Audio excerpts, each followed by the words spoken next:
Cloudburst near the Amarnath cave. More than 40 people are still feared missing. 8 July 2022 Jammu Kashmir situated Amarnath गुफा के पास बादल फटने से आई बाढ़ में 16 लोगों की मौत हो गई, जबकि कई लोग अभी भी लापता हैं।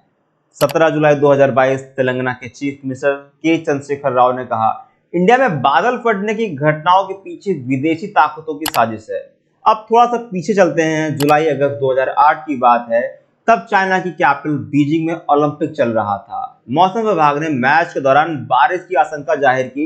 इससे बचने के लिए चाइना ने मैच के एक दिन पहले आर्टिफिशियल रेन करवा ली थी। थोड़ा सा और पीछे चलते हैं। बात है 1967 से 1972 की। वियतनाम वॉर के दौरान अमेरिका ने ऑपरेशन पॉपॉय चलाया था। अमेरिकी सेना ने वियतनाम में क्लाउड सीडिंग के जरिए अपनी मर्जी से बारिश करवाते हुए दुश्मन सेना को नुकसान पहुंचाया था। इधर तेलंगाना के मुख्यमंत्री के चंद्रशेखर राव के स्टेटमेंट पर इंडिया में नई डिबेट छिड़ गई है। सोशल मीडिया में एक तबका इसका मजाक उड़ा रहा है, तो वहीं दूसरा तबका इसे गंभीर मानकर इस पर डिस्कशन कर रहा है। आज के इस वीडियो में जानते हैं कि क्यों इंडिया में बादल फटने को लेकर के चाइना पर सवाल उठ रहे हैं, आर्टिफिशियल रेन क्या होता है, आखिर बिन मौसम के कैसे करवाई जाती है बारिश। सबसे पहले जानते हैं कि केसीआर ने क्यों बारिश को लेकर के फॉरेन कंस्पिरेसी की बात कही। हैवी रेन की वजह से तेलंगाना का गोदावरी वाला इलाका इन दिनों बाढ़ से जूझ रहा है। चीफ मिनिस्टर के चंद्रशेखर राव 17 जुलाई को फ्लड अफेक्टेड भद्राचलम के दौरे पर गए थे। वहां उन्होंने गोदावरी इलाके में भारी बारिश और बाढ़ के लिए बादल फटने को वजह बताते हुए इसके पीछे विदेशी साजिश हो सकती है, ऐसा उन्होंने कहा। राव ने कहा, ये एक नई घटना है, इसे बादल फटना कहते हैं। कहा जाता है कि विदेशी जानबूझकर हमारे देश में कुछ जगहों पर बादल फटने की घटनाओं को अंजाम दे रहे हैं। लेह लद्दाख और उत्तराखंड में भी ऐसा पहले कर चुके हैं। अब सवाल ये उठता है, यहाँ पर ये हम जानते हैं पहले कि एक्चुअली में क्या होता है बादल फटना। छोटे से इलाके में बहुत कम समय में बहुत ज्यादा बारिश होने को बादल फटना कहते हैं।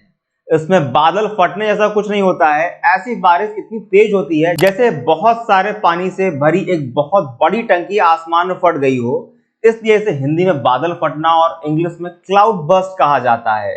अब बादल फटने को मैप से समझते हैं। मौसम विभाग के मुताबिक जब अचानक से 20 से 30 स्क्वायर किलोमीटर वाले इलाके में एक घंटे में या उससे कम समय में 100 mm या उससे ज्यादा बारिश हो जाए तो इसे बादल फटना कहते हैं। इसके लिए सबसे पहले 1 mm बारिश का मतलब समझते हैं। देखिए, 1 mm बारिश होने का मतलब है 1 मीटर लंबे और 1 मीटर चौड़े स्क्वायर मीटर इलाके में 1 लीटर पानी बरसना। अब इस मैथ्स को बादल फटने की डेफिनेशन पर फिट कर दें तो जब 1 मीटर लंबे और 1 मीटर चौड़े इलाके में 100 लीटर या उससे ज्यादा पानी बरस जाए, वो भी 1 घंटे से कम समय में, तो समझिए उस इलाके में बादल फट गया है।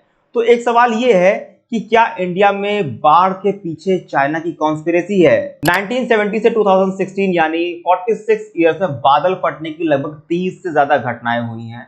ये सभी घटना हिमालयन रीजन, जम्मू कश्मीर, लद्दाख, उत्तराखंड और अरुणाचल प्रदेश में हुई हैं। बादल फटने के बाद भारी बारिश से कई बार बाढ़ आ चुकी। 2013 में उत्तराखंड में बादल फटने के कारण अचानक आई बाढ़ से केदारनाथ में आपदा आई। इस दौरान 5000 से ज्यादा लोगों की मौत हो गई। वहीं असम में हर साल बारिश और बाढ़ से सैकड़ों लोगों की मौत हो जाती है। अब बादल फटने की ज्यादातर घटनाएं इंडिया चाइना के बॉर्डर वाले इलाके में होती है। ऐसे में इसके पीछे चाइना की साजिश होने की आशंका जताई जा रही है।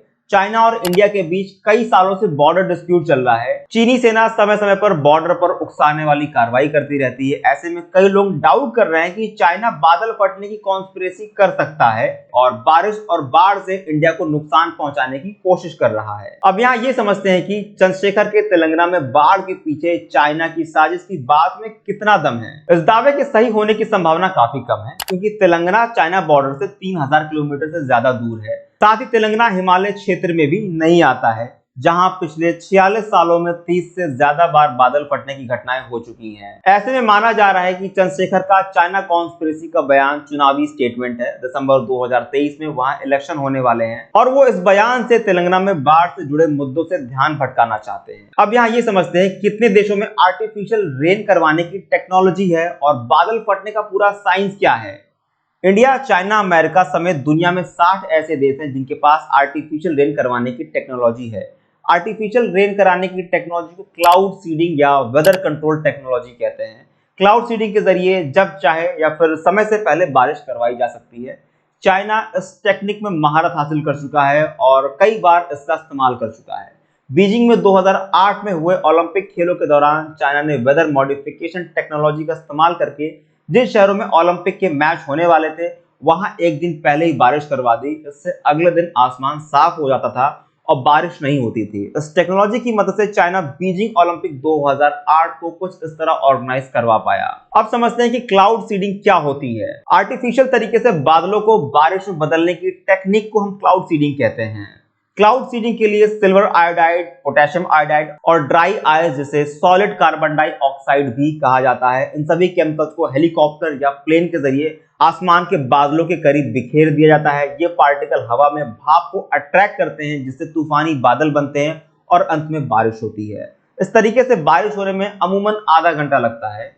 आमतौर पर इस टेक्निक का क्या इस्तेमाल होता है, तो देखिए ये जो टेक्निक है, इस टेक्निक को अक्सर वो एरिया जो बहुत ही सूखा प्रभावित इलाके हैं या जहां पे एयर पॉल्यूशन है, एयर पॉल्यूशन से निपटने के लिए इस्तेमाल किया जाता है। कई बार क्लाउड सीडिंग का इस्तेमाल कुछ एयरपोर्ट के आसपास कोहरे को खत्म करने के लिए भी किया जाता है। बीजिंग ओलंपिक इसका सबसे बड़ा एग्जाम्पल है। क्लाउड सीडिंग के दो मेन ऑब्जेक्टिव होते हैं, या तो मर्जी से बारिश या बर्फबारी को बढ़ाना या किसी खास जगह पर 1 या 2 दिन पहले बारिश करवा लेना। क्लाउड सीडिंग का पहला सक्सेसफुल एक्सपेरिमेंट 1946 में अमेरिकी साइंटिस्ट विंसेंट शेफर ने किया था। इसके बाद प्लेन, रॉकेट, तोप से क्लाउड सीडिंग की जाती है। अब सबसे इंपॉर्टेंट सवाल ये, क्या क्लाउड सीडिंग से बादल फट सकते हैं? देखिए बहुत तेज बारिश होने और बादल फटने में कोई खास अंतर नहीं होता है।